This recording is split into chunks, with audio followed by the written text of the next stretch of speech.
Give peace, O Lord, to those who wait for you, that your prophet be found true. Hear the prayers of your servant and of your people Israel. In the name of the Father, and of the Son, and of the Holy Spirit, Amen. The grace of our Lord Jesus Christ, and the love of God, and the communion of the Holy Spirit be with you all. My dear brothers and sisters in Christ, Shalom. Today is the 24th Sunday in Ordinary Time. It is a grace for us to come together today to listen to the Word of God and to share together the Eucharist meal. What does today's liturgy of the Word tell us? The biblical text of this Sunday speaks to us of forgiveness. Long before the coming of Jesus, Sirach, in chapter 27 of his book, wrote, "Grudge and anger, these are abominable things where the sinner persists." Sirach denounces revenge and recommends forgiveness. It is a daily struggle against our natural tendencies. But the Bible tells us that God cannot forgive us if we ourselves do not forgive others. Isn't that what we say in the Our Father prayer? In the Gospel of Matthew, chapter 18, verses 21 to 35, Peter the Apostle thought that he was very generous in forgiving up to 7 times. You know, in the Bible, 7 is a symbolic number, meaning without limit. But Jesus goes much further. He tells us to forgive up to 70 times 7. The measure of forgiveness is without measure. True forgiveness does not keep count. We can never be done with forgiving and being forgiven. Christ does not tolerate any concession on this point. It is absolutely unavoidable. To achieve this, we must turn to the cross of Jesus, delivered into the hands of men. He was tortured, scorned, and put to death, but Jesus forgave. He alone can give us the strength and courage to go through with forgiveness. My dear brothers and sisters in Christ, forgiveness is a grace which comes to us from God and which requires our sacrifice and the forgetting of ourselves. If you don't know how to forget about yourself, you will never forgive. To help us better understand this call, Jesus tells us a parable. He compares God to a king who decides to settle scores with his servant. One was brought to him who owed 10,000 talents. It means 60 million pieces of silver. It is a huge sum of money, absolutely impossible to repay. But by telling us this parable, Jesus wants us to understand where we are with God. This excess of debt is just a picture of what is going on between God and us. Before Him, we are all debtors, unable to repay Him. And yet, when we beg Him, God doesn't just postpone our repayment. He shows us His grace only in the name of His love for us. The Gospel tells us that He is seized with pity. It is an expression we often encounter in the Bible.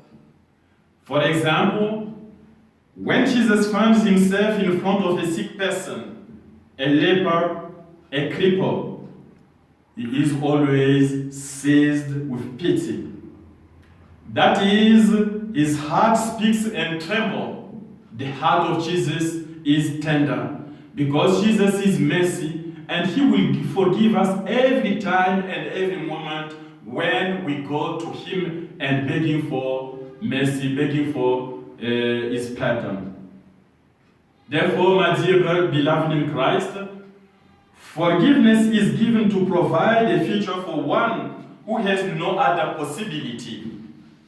The whole gospel tells us that God is a forgiver. This word does not exist in our dictionaries, but it defines very well who God is. God is a forgiver. It means God forgives.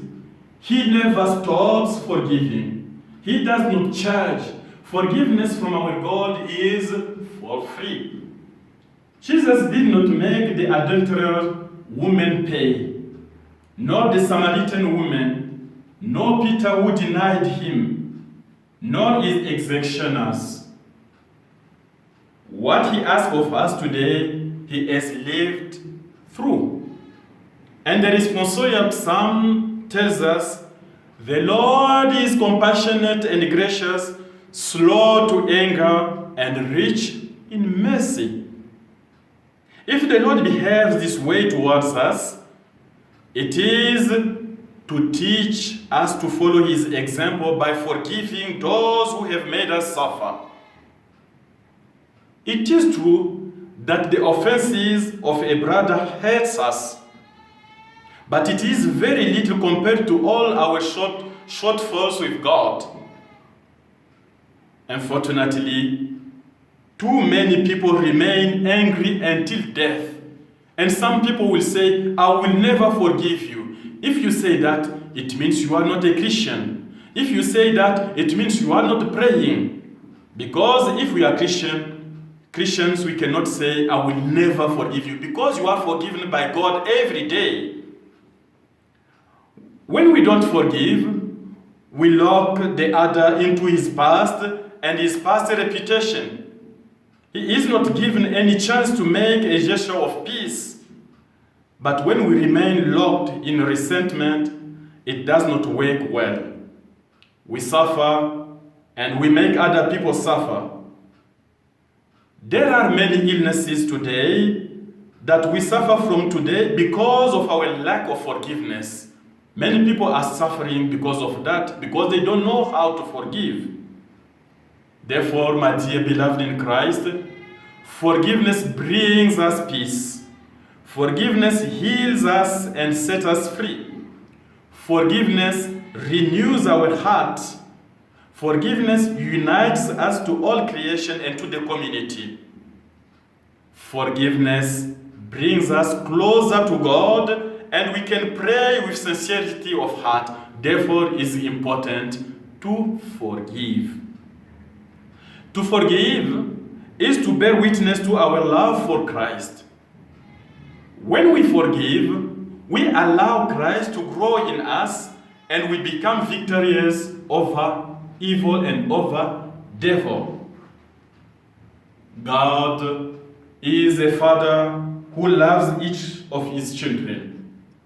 The great desire of a father and a mother is that their children get along well and that they are united and supportive of one another. This is why Jesus left us his great commandment: love one another as I have loved you. When speaking of forgiveness, we don't forget that Jesus gave us the sacrament of confession where we welcome the mercy of God.